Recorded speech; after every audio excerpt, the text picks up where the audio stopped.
जय श्री राम बच्चों। Class 12 physics chapter number 4 moving charges and magnetism. बच्चों लास्ट क्लास में और लास्ट टू लास्ट क्लास में मैंने तुम लोगों को करंट कैरिंग कॉइल का मैग्नेटिक फील्ड, डायरेक्शन और उससे रिलेटेड सारे केसेस समझा दिए थे, हाँ या ना? वो सारे कॉपी में नोट डाउन करके अच्छे से याद कर लेना। आज हम लोग पढ़ने वाले हैं magnetic field at any point on the axis of current carrying coil. नहीं आ रहा समझ में? अभी बोर्ड पे ड्रॉ करूंगा तभी आ जाएगा समझ में। आज हम क्या पढ़ने जा रहे हैं? मैग्नेटिक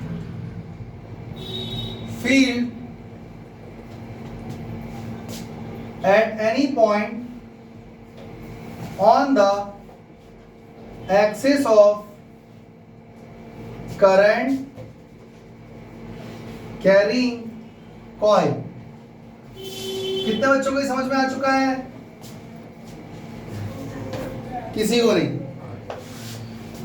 देखो बच्चों मेरी बात सुनो, अगर मेरे हाथ में एक करंट कैरिंग कॉइल है तो सामने से कैसी नजर आएगी? Perfect circle. मान लो मैंने इसको ऐसे पकड़ रखा है, समझ में आ रहा है ना? सर्कल है, और इसको अगर मैं ऐसे कर दूं तो कैसा बन जाएगा? आपको एक लाइन नजर आएगी, तो मैं वैसे ही बना रहा हूं इसको, तो ये आपको थोड़ा सा ओवल नजर आएगा। कोई दिक्कत? समझ में आ गया? बच्चों चेक करो, ये इसका सेंटर है, तो एक्सिस कहां से पास होगा? बोलो भाई। सेंटर से। मान लेते हैं बच्चों इस कॉइल का रेडियस क्या है? इस कॉइल का रेडियस है a। इसके एक्सिस पर आगे जाकर कहीं भी कोई भी रैंडमली एक पॉइंट ले लेते हैं। मान लो बच्चों मैंने एक पॉइंट ले लिया P, ये पॉइंट है P, तो मुझे इस P पॉइंट पर क्या फाइंड करना है? Magnetic field due to this current carrying coil. कोई दिक्कत? और करंट कैरिंग कॉइल है तो पक्का इसमें करंट फ्लो हो रहा होगा, और जो करंट इसमें फ्लो हो रहा है दैट इज I। इसके सेंटर यानी O से P पॉइंट का डिस्टेंस कितना है बच्चों? R मान लूं, कोई दिक्कत तो नहीं है? R मान लूं? एक बच्चा कह रहा है हार मान लूं। अरे इसको पढ़ा के हार मानूंगा मैं। और बच्चों इस पॉइंट को मैंने क्या करा? P से ज्वाइन कर दिया। सही है? ये क्यों ज्वाइन करा सर आपने? ये पॉइंट क्यों ज्वाइन कर दिया? तुम्हें ये बताने के लिए बच्चों चैप्टर 1 में भी तुम इसी से रिलेटेड एक डेरिवेशन कर चुके हो, याद है? ये भूल गए? इलेक्ट्रोस्टैटिक्स वाले चैप्टर में तुम लोगों ने electric field at any point due to charged coil, uniformly charge wire की वजह से एक मैग्नेटिक फील्ड की इलेक्ट्रिक फील्ड की डेरिवेशन की थी, याद है? पर ये उससे बिल्कुल अलग है। इससे इसका डेरिवेशन का उससे कोई लेना देना नहीं है। अभी समझाता हूं क्यों। देखो बच्चों, यहां पर सारा खेलना डायरेक्शन का है।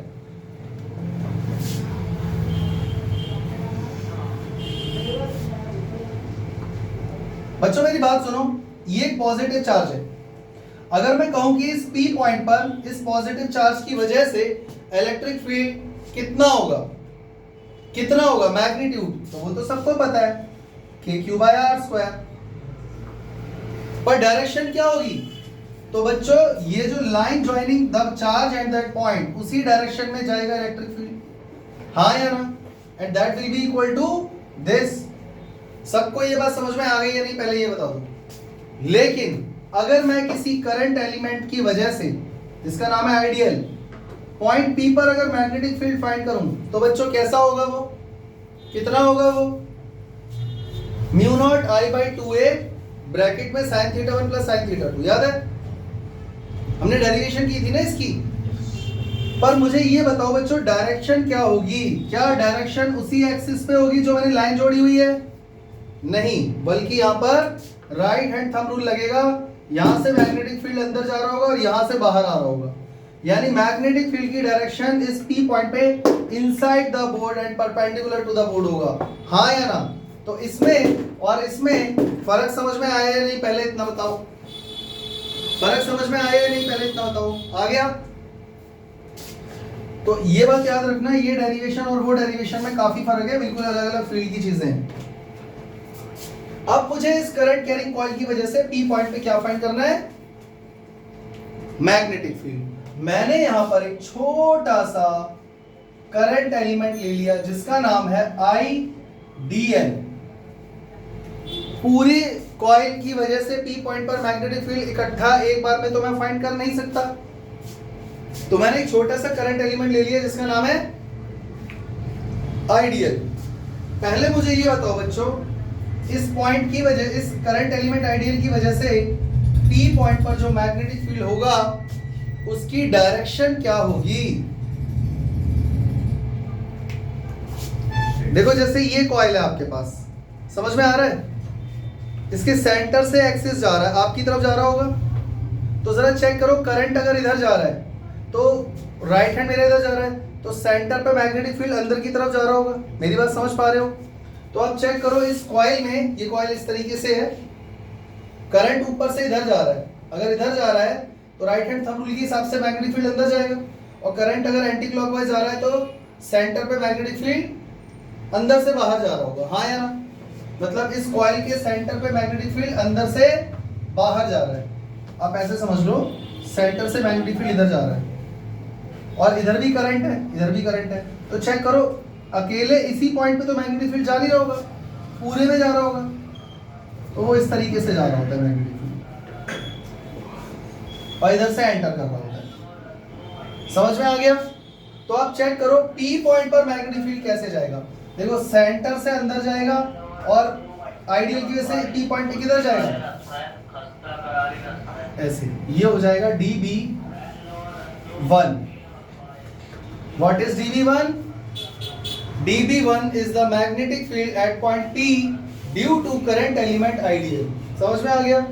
और IDL को जब मैंने P से जोड़ा तो यहाँ पर एंगल बन गया थीटा और यहाँ पर एंगल बन रहा है 90 डिग्री, क्योंकि हम ये बात जानते हैं कि करंट कैरिंग कॉइल की IDL की वजह से अगर P पॉइंट पे मैग्नेटिक फील्ड फाइंड करें तो वो परपेंडिकुलरली अंदर जाएगा परपेंडिकुलरली। हाँ या ना? तो इसका मतलब ये वाली लाइन और इस वाली लाइन के बीच में एंगल क्या बनेगा? 90 डिग्री। यहां तक कोई दिक्कत बच्चों?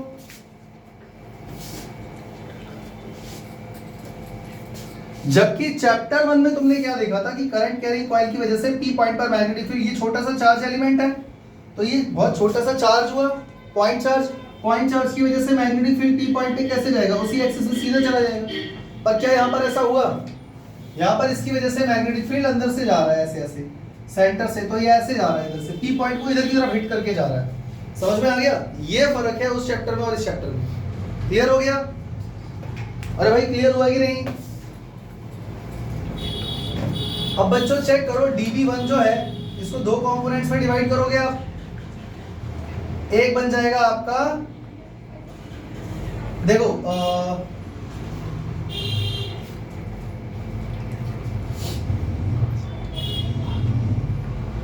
बच्चों चेक करो, अगर ये एंगल थीटा है तो ये एंगल कितना हुआ? 90 माइनस थीटा। सही है? अब आप चेक करो यहाँ 90 डिग्री बन रहा है, अगर ये 90 माइनस थीटा है तो ये कितना हुआ? थीटा। समझ में आ गया? तो अगर ये थीटा है तो ये वाला कितना हुआ बच्चों? मैग्नीट्यूड का कंपोनेंट dB1 cos थीटा, और इसीलिए इस एक्सिस पे हो जाएगा dB1 sin थीटा। कितने बच्चों को ये बात समझ में आई? जिसको नहीं आई फिर से देखो बच्चों, ये हमारा एक्सिस है, ये हमारा एक्सिस है, ये हमारा पॉइंट P है, ये line joining ideal and P है। मैग्नेटिक फील्ड याद रखना परपेंडिकुलर ही होगा इस line joining ideal and P के। सही है? ये हो गया हमारा dB1। बच्चों यहां पे क्या एंगल बन रहा है? थीटा। यहां पर क्या बन रहा है? 90। अब मेरे को तो इससे मतलब है ना, dB1 फाइंड करना है मेरे को तो। अब अगर आपको सिर्फ इससे मतलब है तो पक्का आप इसको दो कंपोनेंट में डिवाइड करोगे, एक वर्टिकल और एक हॉरिजॉन्टल। वर्टिकल और हॉरिजॉन्टल में dB1 cos थीटा होगा एक, और एक dB1 sin थीटा होगा, पर आपको थीटा ही नहीं पता कहाँ पे है, तो कैसे करोगे? तो वही मैं आपको समझा रहा हूँ कि बच्चों पहले आप ये वाली लाइन और ये वाली लाइन देखो, 90 डिग्री बन रहा है, कॉम्प्लीमेंट्री एंगल्स आते हैं। अगर ये थीटा है तो ये क्या हुआ? नहीं हुआ? अब बच्चों आप सिर्फ इस वाली और इस वाली लाइन को देखो, ये भी तो परपेंडिकुलर है। तो अगर ये 90 माइनस थीटा है तो ये क्या हुआ? अगर ये थीटा है तो ये db cos थीटा हुआ, नहीं हुआ? और ये वाला क्या हुआ? db sin theta. अभी भी नहीं आया समझ में? अभी भी नहीं आया? आ गया? ओके, चले आगे। चलो भाई देखो, अब बच्चों चेक करो, यहां पर भी तो एक ऑपोजिट डायरेक्शन में छोटा सा करंट एलिमेंट लेंगे हम लोग आइडियल। देखो प्रॉब्लम ये है, फिजिक्स में हम लोग ये टेढ़ा मेढ़ा फोर्स या टेढ़े मेढ़े वेक्टर में काम नहीं कर पाते, तो इससे मुझे दिक्कत थी। मैंने इसको दो कंपोनेंट में डिवाइड कर दिया, dv1 cos theta, dv1 sin theta.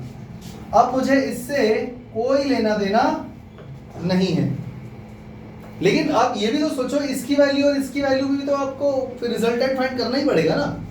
तो उसी से बचने के लिए हमने क्या करा, हमने एक और करंट एलिमेंट ले लिया आइडियल, और सेम बिल्कुल वैसा ही ऑपोजिट डायरेक्शन में फिगर बन जाएगा। तो चेक करो, ये रेडियस भी a होगा, यहाँ पर एंगल थीटा होगा, इसकी वजह से मैग्नीट्यूड इस लाइन के परपेंडिकुलर होगा यहाँ पे। इसका नाम क्या रखोगे? db डैश, बोलो हाँ। अब बच्चों db डैश को भी दो कंपोनेंट में डिवाइड करोगे, वर्टिकल और हॉरिजॉन्टल। ये थीटा है, ये 90 माइनस थीटा हो जाएगा, अगेन ये थीटा हो जाएगा, तो ये क्या हो जाएगा? db डैश, और ये क्या हो जाएगा? db dash sin theta. या इसको db1 रहने दो, db रहने दो ना, ये db हो गया, db डैश हो गया। आ गई बात समझ में? अब मुझे इससे भी कोई लेना देना नहीं है। अब आप चेक करो, db cos थीटा और db डैश cos थीटा, क्या इन दोनों का मैग्नीट्यूड सेम है? क्या ये इक्वल है? क्या ये ऑपोजिट है? क्या ये सेम लाइन ऑफ एक्शन में एक्ट कर रहे हैं? क्या ये कैंसिल आउट हो जाएंगे? तो फाइनल मैग्नेटिक फील्ड की डायरेक्शन कहाँ जा रही है बच्चों? db sin theta plus db dash sin theta. हाँ या ना? मेरी बात समझ में आ गई? तो जो काम मुझे शुरू में ही करना था वो मैं अब करने जा रहा हूं। मैंने सोचा सीक्वेंस ब्रेक नहीं होना चाहिए, पहले डायग्राम समझा दो। डायग्राम समझ में आ गया ना अगर, तो समझ लो आपका 80% काम डेरिवेशन का हो गया। अब इसमें हम लोग ये सारी चीजें एग्जाम में जब भी डेरिवेशन आती है, आपको बस हेडिंग लिखनी है, फिगर बनाना है और सारे टर्म्स डिफाइन करने हैं। बच्चों ये क्या है? Capital A, capital A, radius of coil, I क्या है? Current in coil.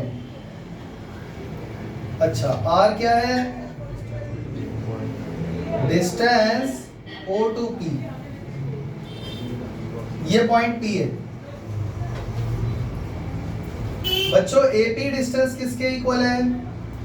AP distance BP के इक्वल है, और इसकी वैल्यू कितनी हो जाएगी बच्चों? चेक करो, पाइथागोरस लगाओगे तो under root R square plus A square, under root, ठीक है। अच्छा, कोई पॉइंट रह तो नहीं गया? What is theta? Theta is the angle between R and AP, ठीक है। What is dB? Magnetic field at point P due to current element ideal, और सेम dB डैश का भी है, magnetic field at point P due to current element dB dash, ideal dash, इसको ideal dash कह लो आप। समझ में आ गया? अब सवाल ये है कि टोटल मैग्नेटिक फील्ड कैसे फाइंड करोगे बच्चों, बताओ। How will you find the total magnetic field? तो total magnetic field B net find करने के लिए हम क्या करेंगे? बी dB sin थीटा का इंटीग्रेशन कर देंगे। समझ में आ गया? बच्चों ये मत सोचना कि यहाँ पर तो सर dB sin थीटा और dB डैश sin थीटा है और दोनों का मैग्नीट्यूड सेम है, तो चलो इनको ऐड कर देते हैं। ऐसा नहीं है, क्योंकि यहाँ पे एक एलिमेंट नहीं है, बहुत सारे इनफाइनाइट। समझ में आ गया? तो किसी एक करंट एलिमेंट की वजह से जो मैग्नेटिक फील्ड बन रहा है dB sin थीटा, उसका इंटीग्रेशन कर दोगे तो काम चल जाएगा। ये दूसरा वाला तो आइडियल डैश इसलिए लिया गया था ताकि उसका कंपोनेंट जो ऑपोजिट डायरेक्शन में कॉस वाला बन रहा है वो काटना दिखा सकूं। समझ में आ गया? और वैसे भी एक और चीज सोचो, कॉमन सेंस लगाओ, इसमें जो करंट फ्लो हो रहा है P पॉइंट पे मैग्नेटिक फील्ड जा तो सेंटर से बाहर ही रहा होगा। समझ में आया? तो होंगे तो ये सारे वैसे भी ऐड ही, तो एक एलिमेंट का इंटीग्रेशन कर दो। क्लियर हो गया? ये हो गई बच्चों इक्वेशन नंबर 1। अब ये बताओ dV की वैल्यू क्या है? एक स्मॉल करंट एलिमेंट की वजह से P पॉइंट पे मैग्नेटिक फील्ड क्या होता है, जल्दी बोलो। μ0/4 pi ideal sin theta upon r square. First class में करवाया था, r स्क्वायर होता है। बच्चों यहाँ पर भी एक थीटा आ गया, यहाँ पर भी एक थीटा आ गया। ये थीटा कितना है? अरे एक बात बताओ ना, आइडियल अगर मैं लेता हूँ यहाँ पे छोटा सा करंट एलिमेंट और P पॉइंट पे मैग्नेटिक फील्ड फाइंड करना है, तो ये थीटा तो 90 डिग्री ही रहेगा ना यहाँ पे। समझ में आ रहा है? तो यहाँ पर तो बल्कि बच्चों क्या आएगा, sin 90 आएगा। और बच्चों sin थीटा की वैल्यू क्या है? क्योंकि यहाँ पर जो तुम्हें sin थीटा नजर आ रहा है वो थीटा ये वाला है और ये 90 नहीं है, तो sin थीटा का फॉर्मूला क्या होता है बच्चों, P/B। तो P/H। Okay sorry,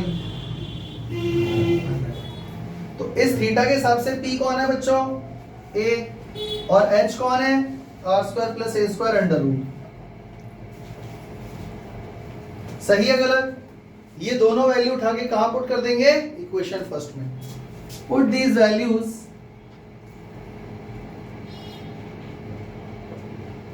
in equation number first. कर दे बच्चों पुट। चलो ये रही आपकी इक्वेशन नंबर 1। तो बी नेट हमारे पास कितना आ गया बच्चों, integration of dV which is equal to this μ0/4 pi I dl। बच्चों sin 90 क्या हो जाएगा, 1 अपॉन में क्या आ गया, r², और इनटू में चेक करो sin थीटा भी है, तो मैं वहां sin थीटा लिखूं या sin थीटा की वैल्यू क्या आ जाएगा, a upon under root r² + a²। सही है गलत? सही है। तो बी नेट हमारे पास आ गया है, कांस्टेंट सारा बाहर आ जाएगा, μ0/4 pi I a upon r² और अंडर रूट r² + a², और इनटू में इंटीग्रेशन होगा dl का। बच्चों dl का जब इंटीग्रेशन होगा तो क्या आएगा, टोटल लेंथ यहाँ पे इसका सरकमफ्रेंस 2π यही तो होगा। नहीं समझे? समझ गए? अरे dl मतलब छोटी सी लेंथ, तो कंप्लीट लेंथ कितनी हो गई, इसका सरकमफ्रेंस यानी 2πa। तो ये हो जाएगा μ0/4 पाई Ia divided by r² upon में r² + a² रूट में आ जाएगा इंटू 2πa। कोई दिक्कत? बच्चों चेक करो, पाई से पाई कट गया, 2 2 4 हो गया। फाइनल आंसर हमारे पास क्या आ गया, B net is equal to μ0 Ia² divided bye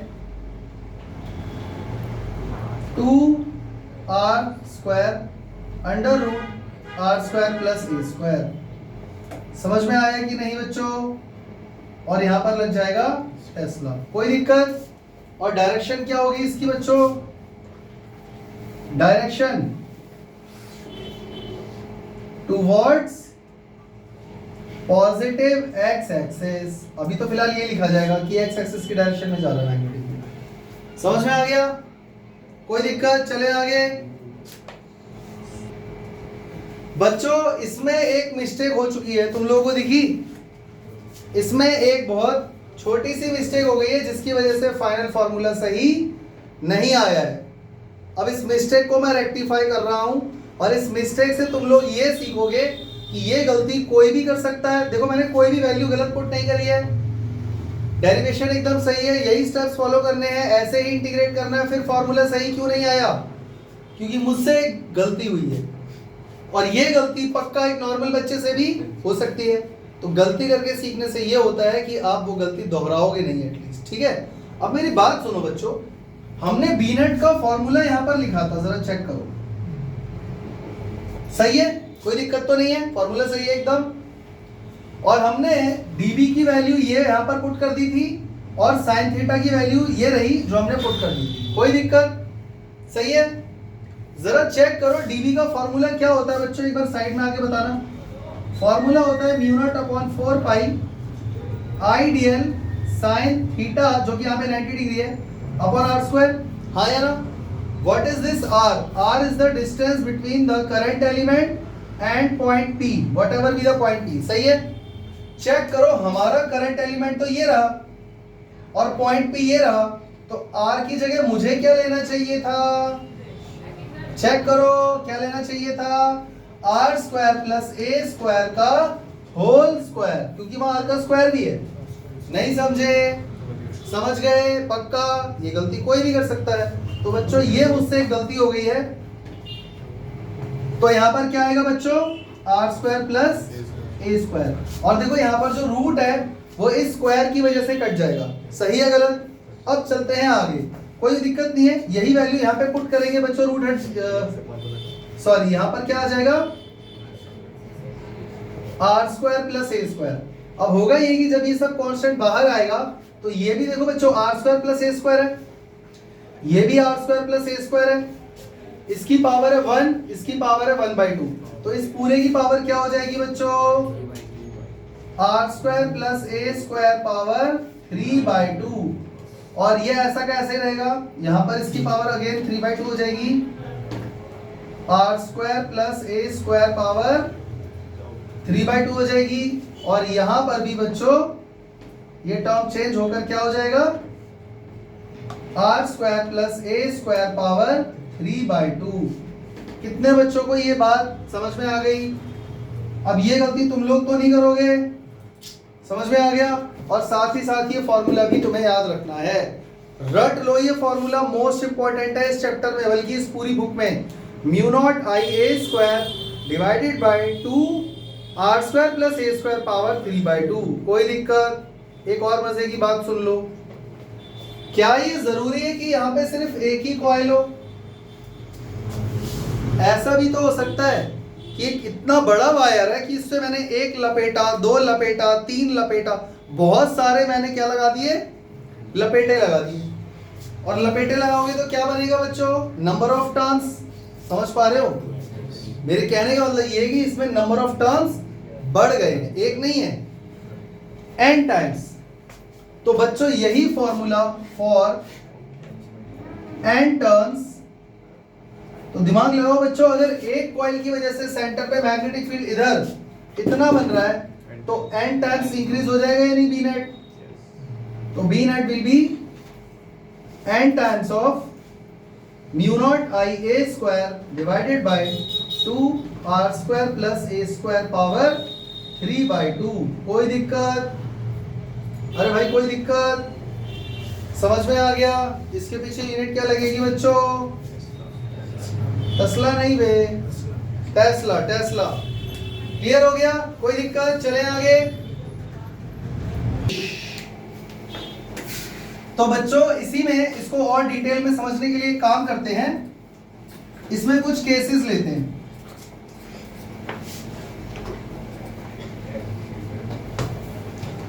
बच्चों देखो,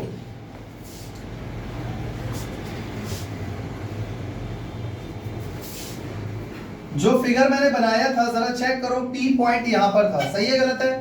ये डिस्टेंस था R, ये डिस्टेंस है A, और आइडियल का यानी पॉइंट A का P पॉइंट से डिस्टेंस था under root R square plus A square, ये मैंने अभी बताया था। तो बच्चों यहाँ पे के मैग्नेटिक फील्ड फाइनल कहां जा रहा था, चेक करो, सही है गलत है? डायरेक्शन भी बता चुका हूं, मैग्नीट्यूड भी बता चुका हूं, एन टर्न्स के लिए बस आगे मल्टीप्लाई हो जाएगा। जैसे 2 टर्न है, 2 लपेटे मल्टीप्लाई बाय 2, 100 टर्न्स है तो मैग्नेटिक फील्ड भी 100 टाइम्स इंक्रीज हो जाएगा। कोई दिक्कत? तो बच्चों देखो case number 1, if point P, ये पॉइंट O है, ये पॉइंट T है, lies very far away from centre of coil. मतलब किसी ने आपको ये बोला था मैग्नेटिक फील्ड फाइंड करना है eight any point on the axis, तो इसी एक्सिस पे कोई इंसान बहुत आगे तक चला गया इन्फिनिटी पे, तो आप जरा चेक करो यहाँ पे जो OP का डिस्टेंस है वो R है, क्या वो इन्फिनिटी हो जाएगा? जल्दी बोलो हाँ या ना। अगर R इन्फिनिटी हो जाएगा तो आप चेक करो R के सामने A की कोई औकात बचेगी? R much much greater than A हो गया, और जब भी कोई चीज बहुत छोटी होती है तो हम उसको क्या कर देते हैं? नेग्लेक्ट। पर नेग्लेक्ट हमेशा कहां से करते हैं? डिनोमिनेटर से। समझ में आ गया?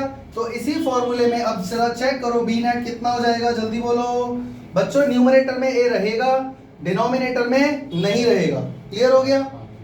क्लियर हो गया? तो यहाँ पे क्या बचेगा चेक करो, mu naught I A square divided by 2 R square बचेगा पावर 3/2। 2 से 2 कट गया, क्या बचा बी नेट में? Mu naught I A square divided by 2r power 3। कोई दिक्कत? जल्दी बोलो कोई दिक्कत? समझ में आ गया?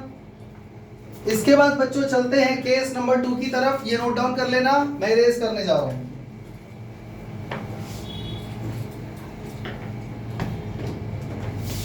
Case number 2, if point P lies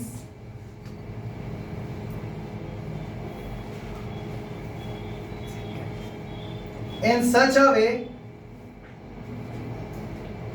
that R is equal to A। Point P को मैंने थोड़ा इस तरीके से एडजस्ट करा है कि A और R की वैल्यू बराबर हो गई है, यानी R की जगह आप A लिख सकते हो, A की जगह R लिख सकते हो, कोई दिक्कत तो नहीं है। तो बच्चों जहां भी R नजर आ रहा है वहां पे A डाल दो, क्या हो जाएगा बी नेट? जल्दी बता दो, जल्दी बता दो बच्चों, बी नेट कितना हो जाएगा?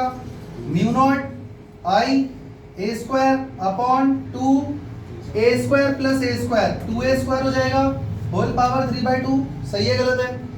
ये कितना हो जाएगा बच्चों? Mu naught I A square divided bye 4 कहां से आ गया?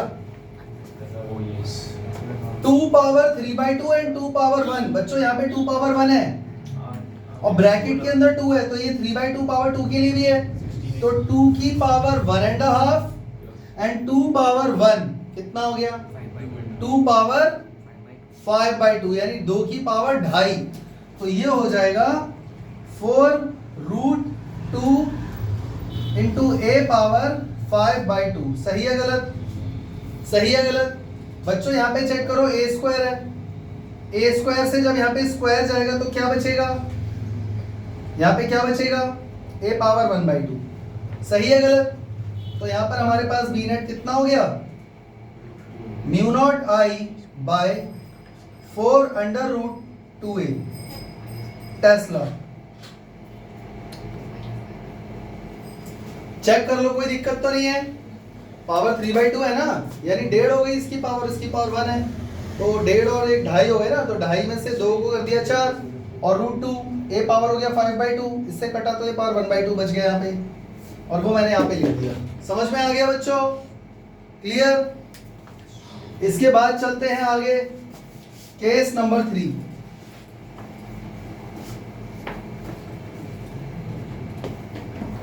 Case number 3, if point P lies on O। P point को पहले हम इंफिनिटी पे ले गए थे, फिर यहां पर लाए ताकि A और R बराबर हो जाए। अब इस पॉइंट को पास में लाके O पे ही रख दिया, यानी कि आप मैग्नेटिक फील्ड सेंटर पे ही फाइंड करना चाहते हो, इसका तो ये मतलब हुआ। तो इसका मतलब बच्चों R क्या हो गया? इसको O पे लाओगे तो R खत्म हो जाएगा ना, R 0 जरा यहाँ पर पुट करना। बी नेट कितना हो गया? जल्दी बोलो, जल्दी बोलो। Mu naught I A square upon 2 bracket में 0 square plus a square power 3/2, तो a पावर कितना हो जाएगा? 5/2। a सॉरी a पावर है 2 और यहाँ पर है 3/2, 2 से 2 कटेगा, a क्यूब बचेगा। तो ये हो गया mu naught I a square divided bye 2a cube. बच्चों a स्क्वायर से यहाँ पर एक a बचेगा। तो आप जरा चेक करो, क्या करंट कैरिंग कॉइल के सेंटर पर मैग्नेटिक फील्ड का फॉर्मूला यही नहीं होता? जल्दी बोलो। यही तो मैंने तुम्हें लास्ट टू लास्ट क्लास में पढ़ाया था। तो वही आ गया हमारे पास, समझ में आ गया। तो बच्चों इसको कॉपी में लिख लेना, ड्रॉ कर लेना, समझ लेना, प्रैक्टिस कर लेना, ये फॉर्मूला जरूर याद कर लेना। इसके बिना ना तो डेरिवेशन कर पाओगे और ना ही कोई न्यूमेरिकल कर पाओगे। समझ में आ गया? तो ये मैं हट जा रहा हूं, इसको लिख लेना, ठीक है। मिलते हैं अगली क्लास में, तब तक के लिए जय हिंद, जय श्री राम।